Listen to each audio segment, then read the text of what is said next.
Hello, everyone, and thank you for joining the Artelize Podcast. Today, we have a true pillar of the opera world, Mr. Marc Scorca, President and CEO of Opera America. Marc, welcome. It's a unique honor and a pleasure to have you. It's my pleasure to be with you. Thanks so much for inviting me.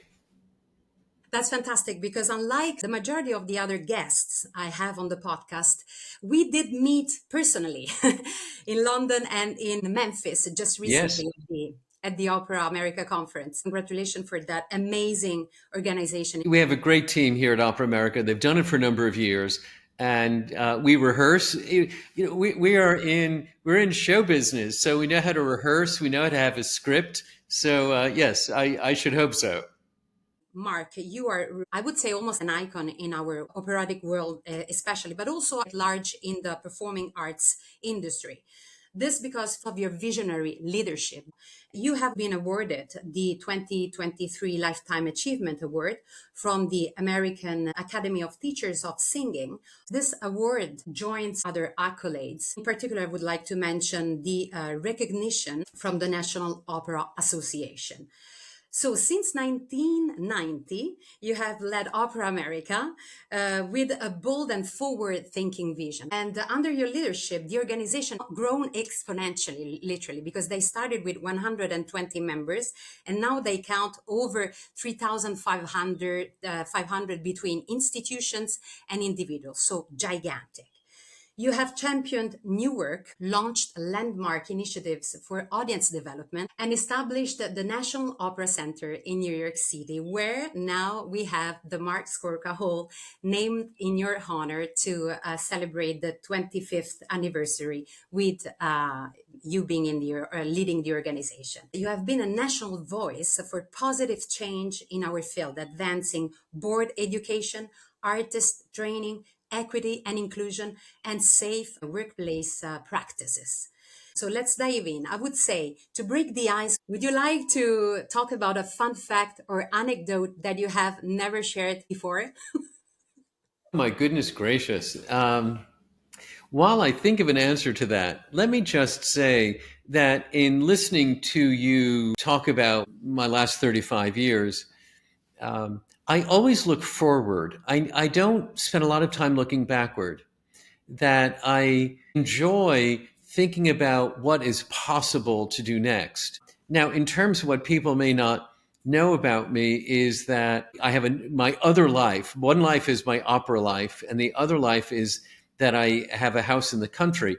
And I love being out on my tractor, working with my chainsaw, and doing all kinds of work in my work boots and my leather chaps to keep from cutting my legs off with the chainsaw.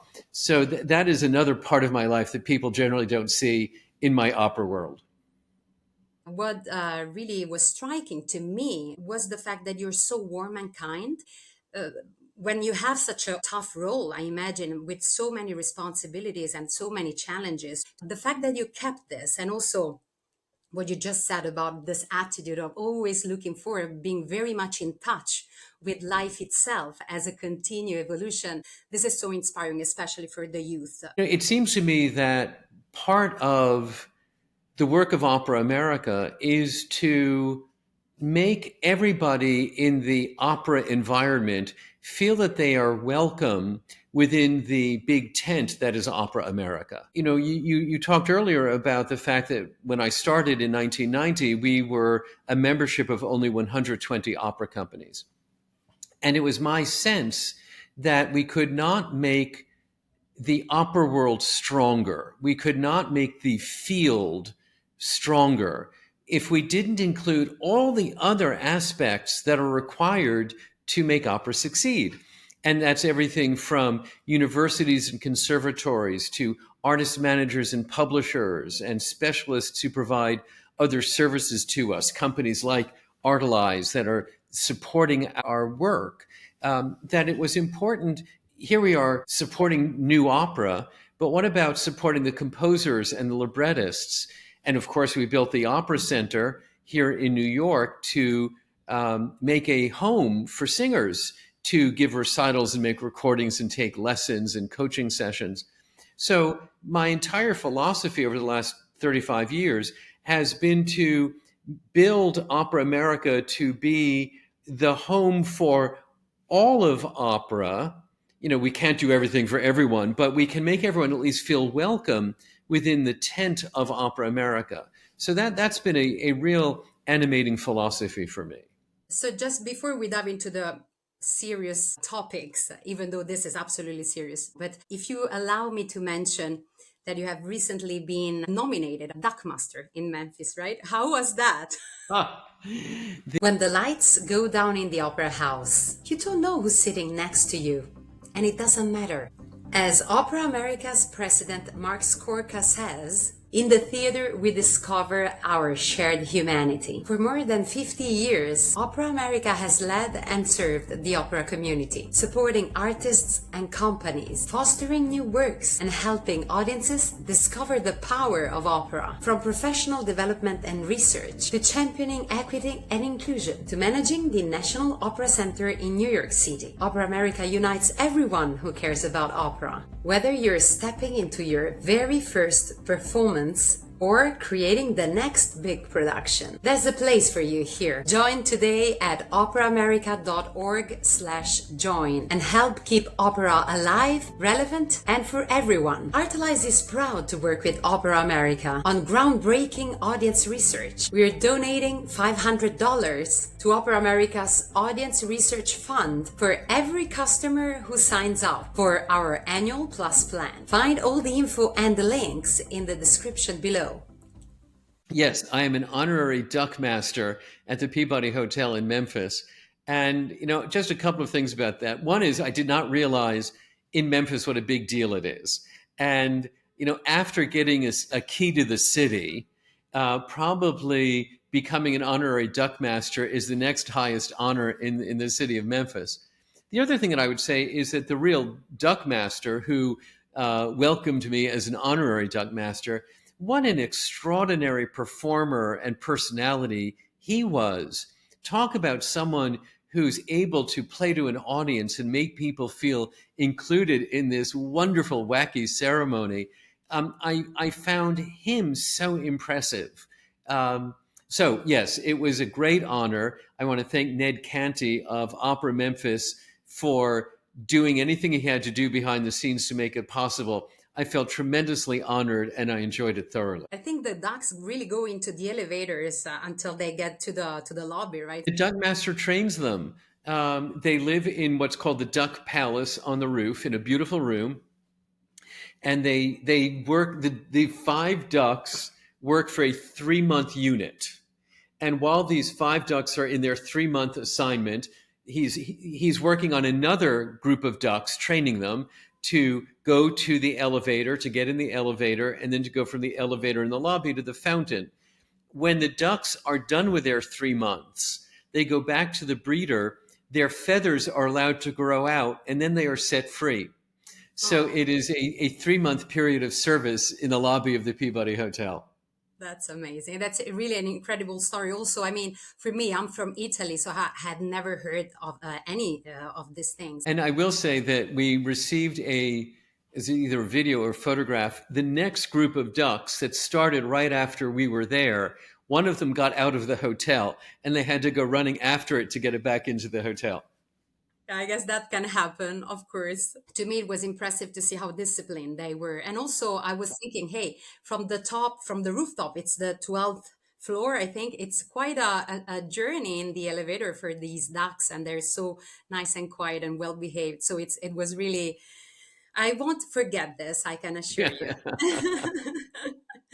So, Marc, I would like to ask from your point of view, which is unique. You have witnessed somehow an evolution in the opera world till now. What has changed most profoundly and what remains at the heart of it all? Wow, you know, there are so many things. It depends on of course, what we're talking about. In the United States, and this was started by my predecessors, it was not begun by me, but Opera America has had a 40-year commitment to supporting the creation and production of new American opera. And if we go back 40 or 45 years, very few opera companies were performing new work. The life of the opera company was defined by operas written between Mozart and Puccini. And we just believed that for opera to be accepted as an American art form, we needed to have American operas. So we began a multifaceted program to support the creation and production of American opera. And today, virtually every opera company in the United States performs an American opera, either a new or an existing American opera, every year. And some of the companies perform two or three of them. There is now an American opera repertoire that varies in terms of the subject matter, the style of composition, the size of the piece. And some of these works move across the ocean and are performed in Europe as well. So that is a remarkable change over the last 35 years. If I transfer myself over to Europe, because Opera America has been very involved in Europe, Opera Europa is only about 25 years old. And before Opera Europa, Opera America had about 25 companies in Europe that were our international associate members. And that was one of the elements that led to the establishment of Opera Europa. But in the early days of my meetings, the idea of co-production or sharing productions among European companies was simply out of bounds. People did not talk about it. People felt it was artistically compromised. And yet today, our European colleagues speak enthusiastically about co-production. And at the last Opera Europa meeting in Barcelona, there was actually kind of co-production, set a presentation as a showcase of operas that were being produced and were available for co-production. So that's a big shift. All of us, I think, have experienced a challenge in terms of audience. In some cities where the audience is growing and enthusiastic, and other places where the audience is shrinking, and we have to do some work to revive it. So lots of challenges, but I would say those are two of the big sea changes. One, the creation of an American opera repertoire. The other is the degree to which co-production and production sharing has become the way we do business. Also because it allows organizations to cut costs to a certain extent, and of course to share creativity and beauty. So if we think about, unfortunately, the pandemic, you mentioned already the problem with the audience. You have been really the leaders, and Artelize is a proud collaborators of these researches. But you really wanted to shed light on what is going on. We need to put some data-driven approach to what is happening. Why? Because on a general level, the audience was declining, and of course the pandemic exacerbated this unfortunate trends. When you think about connection with the audience, what do you think is changing now? Do you have a feeling that of what is needed? I know you're a visionary, like you could see how co-production and having American repertoire would really make the industry move forward, not just the American, but worldwide. So in terms of audience connection, what is your position right now in this time of change where we're trying to get the audience back and we know that there are some issues? I wish I had, easy answers, or that the answers were easy to implement. And first of all, I think we are wrong to ever talk about the opera audience. There are so many different audiences in the plural for opera. People who are experienced, people who are curious, people who like new things, people who only want to see operas they already know. There are so many different audiences, and it is difficult for one opera company to respond to all of those different audience dynamics. But a couple of things in the United States is that we do have documented enthusiasm on the part of people to come to the opera for the first time. People who are coming for the first time, according to our recent research, are curious about the entire opera experience. It's not just about the music, it's not just about the story of the opera, but it is the whole overwhelming visual, musical, emotional experience of the possibility of being a special night out, a first time going to an event where people might get dressed up or not, but they're nonetheless experiencing a larger than life musical emotional experience. So that's really good news.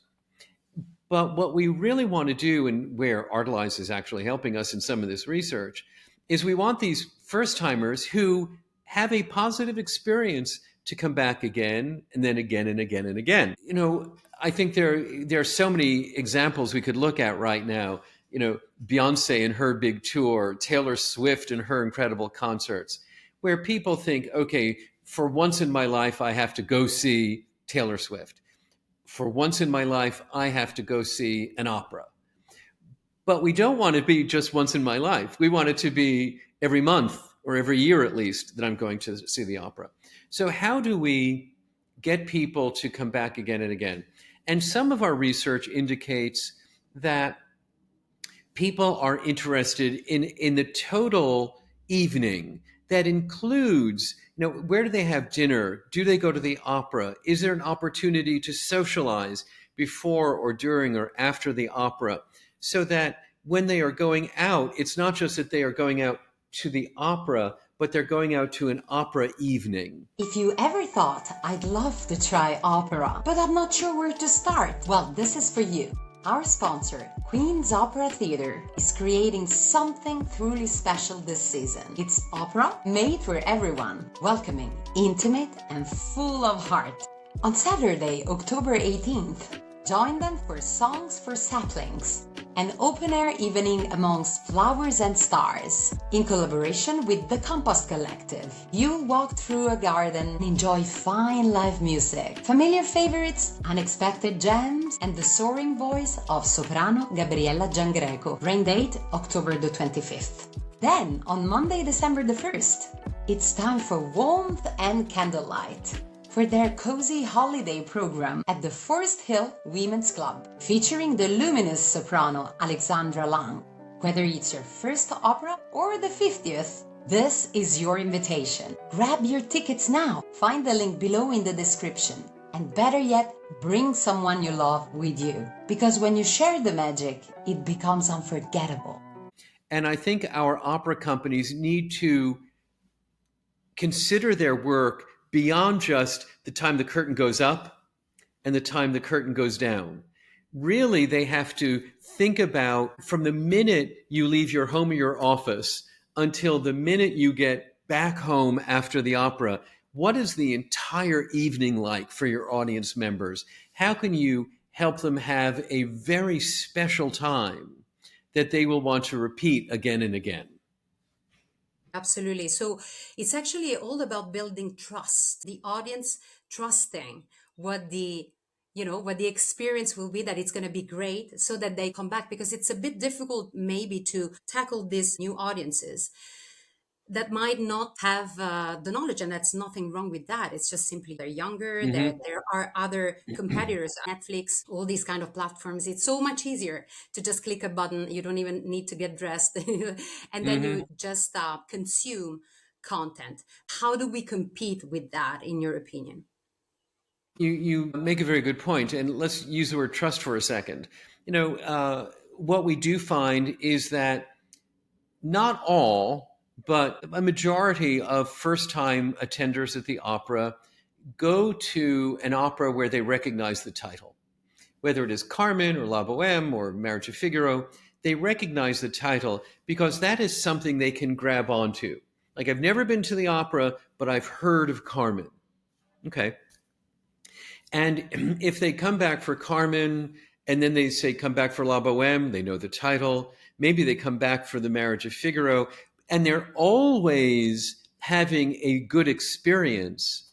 Then maybe they will come back for Idomeneo, where they have not heard of the title, or they'll come back for La Rondine, where they have not heard the title. Okay, Mozart, Puccini, but they don't know the title.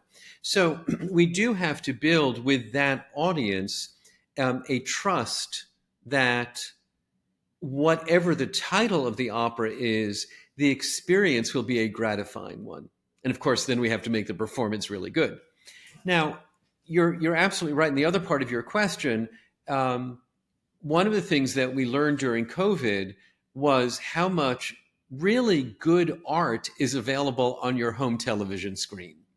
Wonderful miniseries, now access to films. I mean, there's just so much that is available conveniently, inexpensively, in the comfort of your own home. So, first of all, our live performance experience has to be really good. We can't skimp on the experience because we are trying to pull people out of their homes to come and have something that they cannot experience in the living room. I also think that there reaches a point where if you spend so much time in your living room in front of the television screen, at some point you want to go out and experience something in person that's live. So I'm hopeful that those who stay at home finally become tired of being at home. And then it is our responsibility to make the in person experience so compelling that they'll want to come back again. Absolutely. I would like to ask a specific question. So this all makes sense, of course. Obviously, one strategy is to utilize the great titles to then win the trust of the audience and then present some new works with new stories, new music. But what if we were also operating on the messaging, like the event title? This is, for example, a bit of awareness that we are trying also to bring through Artelize, but there are a lot of other advocates for that, Aubrey Bergauer, Ruth Hart, to try to really put ourselves in the shoes of the audience that has never been in touch, to understand that it's not just an incredible one night out, but it can be a repeated, pleasurable, incredible experience. So, do you think it would be possible to change the event title at some point to really give an idea of the experience rather than just the composer or the title Mhm. itself? I think, in opera, and I can't speak to the experience in symphony, because opera is a story based multimedia art form. And we have several advantages in that there is a story that you can explain to people. And that's, of course, where doing new work that we see in the United States can be, and a lot of the new work is based on the lives of important people, important stories in our American history. Um, and the way the title of Carmen may appeal to some people, the story of Dead Man Walking or the story of Malcolm X, um, all of those, or currently at the Metropolitan Opera, John Adams and Antony and Cleopatra. There are ways that new opera can be enticing to a new audience because of the subject matter that you can explain to them. But this also is where now so much marketing is happening on social media and on websites that making sure that the promotion of opera includes images of the audience experience, includes audience feedback, videos of the audience coming from the opera. Perhaps an opera company works with a number of restaurants where when you buy your ticket, you can make a restaurant reservation for dinner nearby. In some companies where you can order your drink at intermission as a part of buying your ticket. All of these are ways that we can make it easier for people to experiment and then be thrilled by their attendance. But in opera, at least, the fact that we are story based makes it possible for us to introduce new works to audiences so that they can relate, even if they don't recognize the title or the composer. Absolutely. You're again talking about the experience, leveraging the experience with all we have, especially leveraging the experience that other audience members have had. What a better recommendation. And when you put food, I would say as an Italian, it's always a win-win. I always mention this incredible anecdote from the Orchestra of Liège. They were able, by mistake, to sell out an entire season without even basically displaying the titles, the program, Mm, and they were surprised themselves, but they were in touch with their audience and they asked what was going on, and they just said, yeah, we just want to be there. We just have such a great time when wow. we're there. And that, I think, really speaks a lot to this new approach now. Based on your experience, how are opera houses reacting to these new things? I understand the change must be gradual, but it's also compelling given the current situation. Do you experience resistance? Or what is it, the situation right now? I don't think there's any resistance, but in the United States, and this is different from our European colleagues, in the United States, only a few of our opera companies actually own their own theater. Most of our opera companies rent space on various lengths of time. But if the opera company does an opera in October and December and February and April, they rent a theater that is otherwise used by the ballet company or by the symphony orchestra. The theater might be owned by the city. The theater might be owned by another nonprofit organization. So our companies do not really control the space, which makes it difficult to provide food experiences or some kind of performance activity in the lobby beforehand. So our opera companies sometimes have to be really creative about how they enhance the performance experience when they don't control the venue where they perform. So I wouldn't say there's any conceptual resistance. Everyone understands it, but it can be very difficult to deliver when you are only in your theater for a week or two at a time at the time of your production. So practical obstacles. Practical obstacles than it is anything conceptual. Absolutely. Got it. Next question. Technology. We live in a landscape right now that is changing at an incredible speed. But we see also in our team that the utilization of AI can help cut costs where it matters, double down on what really generates revenue, or be simply more efficient. What is your personal idea of this technological revolution? Normally, opera is associated with a very traditional sort of a place, but maybe we can be surprised. One is opera historically has not been associated with very traditional production. If we look in the 19th century, so much stage technology was brand new in the world in the opera house, whether it was lights that could dim, the pit that was sunken, and all sorts of technological innovations, instruments that were developed that first appeared in the opera orchestra before they appeared in the symphony orchestra. So opera has a history of being innovative, number one. Number two, overall, I think the introduction of AI into our daily operation is remarkable and wonderful.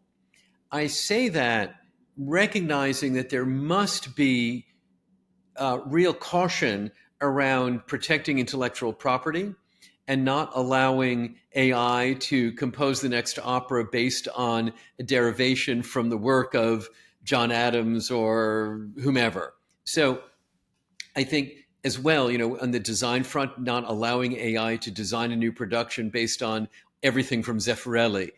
We have to be careful on the artistic side to protect intellectual property. But within the administrative office, at least in the United States, every opera company is understaffed. We don't have enough staff to do all the work that could and should be done.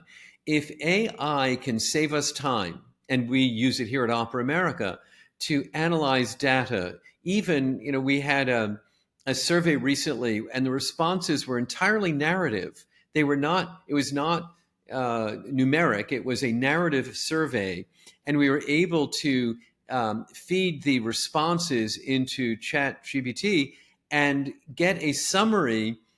Now, we reviewed the summary very carefully against the raw material, but the summary was remarkable, and it was done in an hour, not in a week of work. So I do think that the application of AI to data analysis, to coding, to even analysis of narrative responses to surveys, it can free up. I don't think it's going to eliminate a single staff member, but it will enable staff members to work smarter and to work on other things that have always been neglected because they don't have enough time to do them. So I'm very optimistic about the impact of AI on the administrative side of the operation. I totally agree with that. Absolutely. And I can see this is not just the problem in the United States, it is also the problem in the European industries. I love the fact that you said it doesn't necessarily have to replace people. If you use it smartly, it's actually going to be the opposite. There's going to be more room to do better and to get better paid because the groundwork and the waste of time is taken care of. So that is Absolutely. a very important thing.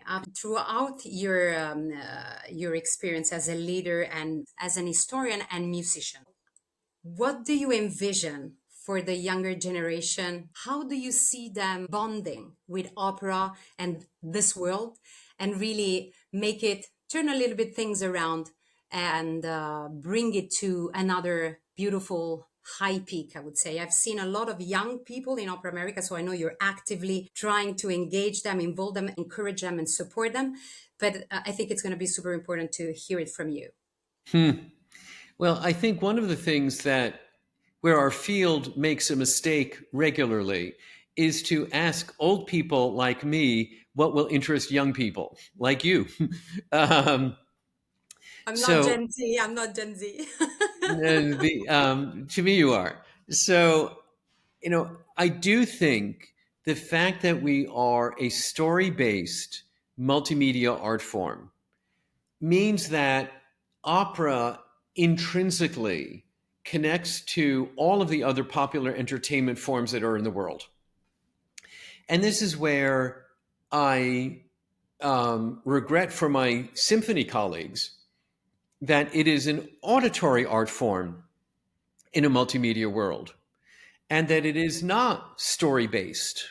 But, mind you, I love symphonic music and chamber music as much as I love opera. But it is a different experience to just have a purely auditory concert music experience. In opera, where we do have characters and stories that connect to the world around us, where it is multimedia and you have emphasis now on the visual and even looking at how do we make the opera experience an even more immersive experience than just up on the stage with me in the audience. So I think there is a connection between the art form of opera and the world of popular entertainment that allows for a really good bridge for creative people who want to think about multimedia entertainment, even think about immersive entertainment and how it connects to our art form. And again, so I think the creative opportunities, the opportunities to be inventive, are spectacular.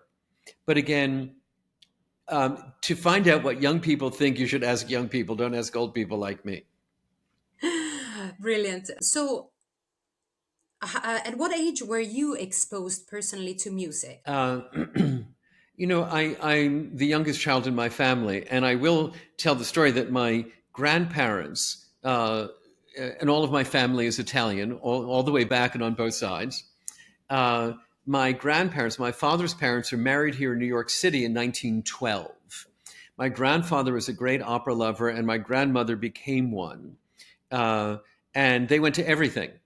And my grandmother loved Rossini, Donizetti, Verdi, but she thought Puccini was vulgar, and she didn't like the new opera of 1912 or 13 or 14 or 15. She thought Puccini was all about sex and violence. Yeah, right. So one evening, my grandfather came home from work and said to my grandmother, I've tickets tonight for Aida. It's with Caruso and Geraldine Ferrar. Toscanini is conducting. Come to the opera. And she got dressed, went to the opera, and it wasn't Aida, it was Meno Lescaut. And he had lied to her to get her to go see a Puccini opera. And she told me as a youngster that she was angry during the first act. And during the second act, she listened. And at the end of the third act, when Caruso jumped from the pier onto the boat to go to the New World with Manon, she fell in love with Puccini. So I was brought up with those stories. And the music was in our house, the Saturday afternoon radio broadcast from the Metropolitan Opera. My family enjoyed listening to music, and I loved the sounds of opera. And when I reached, I guess about 15 years old, there's an opera I wanted to attend. And I asked my parents to take me in New York at the Met. And they brought me to the opera once, they brought me to the opera twice. And then they said, if you want to go, go, go to the box office and buy a ticket. So I got into loving music and opera because of the family influence. That is a beautiful story, and I understand also why you believe so much in the power and the universality of the operatic stories, because exactly this is what got you in the first place and what got your family also. And I want to be clear that different people will have a different reaction to the emotions in every opera. I think what matters is that we are all having our own reaction to the material in the same room. There's something about having that emotional journey while you are seated elbow to elbow with people you know and people you don't know, but that you're all in the room together. Uh, and you might be enchanted by a story or you might be outraged by a story, but your deep emotions, whatever they are being experienced in the same room. And I believe that there is a kind of human magic that goes on when that occurs. So it's sort of boosting even more because It we are amplifies. sharing. You know, we should not use the word amplification in opera, but being in the same room together amplifies the emotional Yes, intensity that is already amplified by music added to words. it is so true. And I believe that is probably the added bonus that opera has. Mark, I would like to wrap this beautiful conversation with asking you for a thought that could be planting a seed for the future of opera, for the future of performing arts, for the future of humanity in this completely chaotic world we are in it that seems so incredibly difficult to fix. So, one last thought or encouragement from you. You're absolutely right that we do live in crazy times. And the politicians try to exploit our differences and they overlook our fundamental unity as human beings. What I love about an opera performance is that in the theater, when the lights are down, we don't know who is sitting next to us in terms of their political affiliations, um, whether they are part of the right, part of the left. But in the opera house, we do get to experience the fundamentals of our shared humanity, that we have emotions that react to stories and react to characters, and that we all do wish to give vent our emotions. We all want to experience them in a place that is safe and allows the emotions to be felt. So we should never forget that we have both a gift and a responsibility to bring people together across superficial divisions and to help them discover their own humanity and help them discover that that humanity is shared with others in the room. It is an opportunity we have, and it's a responsibility we have to continue advancing that. I hope this is going to really inspire all our audience and all of the people that work so hard in our industry. We're we have this joint effort that we are trying to really help them first and frame. To hear such big encouragement, I think it's really, really powerful. So, Mark, thank you so much for your time and to be willing to be open with us and sharing the incredible journey you have experienced. It is my pleasure. It is an honor to be with you, and I look forward to continuing our work together. Thank you very much.